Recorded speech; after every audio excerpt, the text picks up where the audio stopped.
Alrighty, let's roll on to the first Saturday game. It is the Carlton Blues versus the North Melbourne Kangaroos, and it's at Marvel Stadium as we speak. Who knows what the hell's going to happen this week, but play the ball as it lies.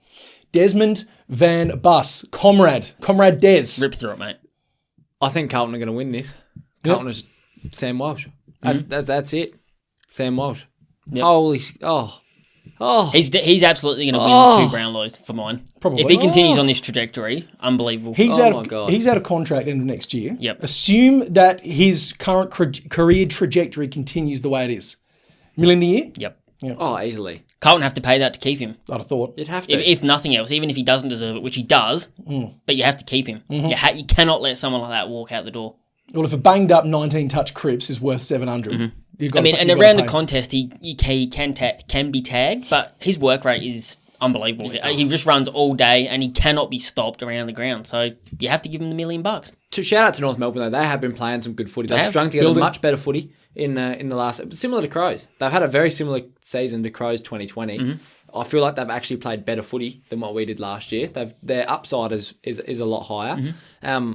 But no, they're not going to beat Carlton here. Carlton still have a sniff to make finals. They won't, but they'll think. And I know we've heard interviews from Teague talk about next year, but internally, there's always a little bit of fire. A couple of them, like Sam Walsh, still want to play finals. Of course, you want to play finals footy. Like it's just silly not to, especially playing for a team like Carlton. So it's not ridiculous for them to say they could make finals, but they have to win these games. Absolutely, they have to win, and they've got a real nice run home by the looks of things. So I see this challenge for North looking very similar to their game last week against the Dons. I don't see the Dons and Carlton having all that much separating them at the minute in terms of the general sort of makeup of their side and sort of the stage that they're at. Carlton want to tell you that they're this far from a flag, but results speak differently. So I think this is going to be pretty similar. You can expect a similar result. I think Carlton's going to win. It'll be around about that 18 to 25 point region. But I'm loving what North Melbourne have been doing this last month. They're really building. Absolutely, yeah, absolutely. You can see a future there. Yep, genuinely good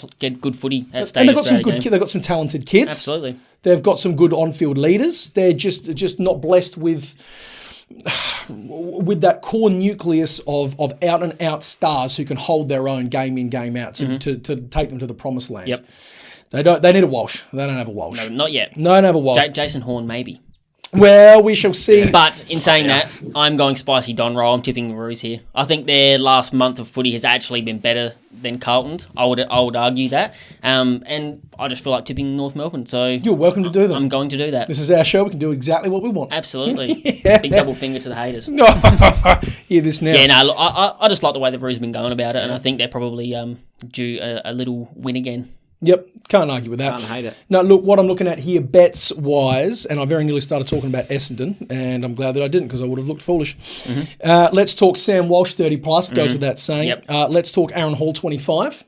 Let's talk Taron Thomas, or as Kelly Underwood likes to say, Taron Thomas. Yeah. How was that? Was that all right? That was perfect. Typical Vic. Yeah, with a bit of that. Let's talk Jacob Wiedering, 15 touches. He hasn't dropped under that since the bye. Very happy with him. And big Cunners, Ben Cullington for 25. Could be an eyebrow raiser. That was paying about $1.50 when I saw it.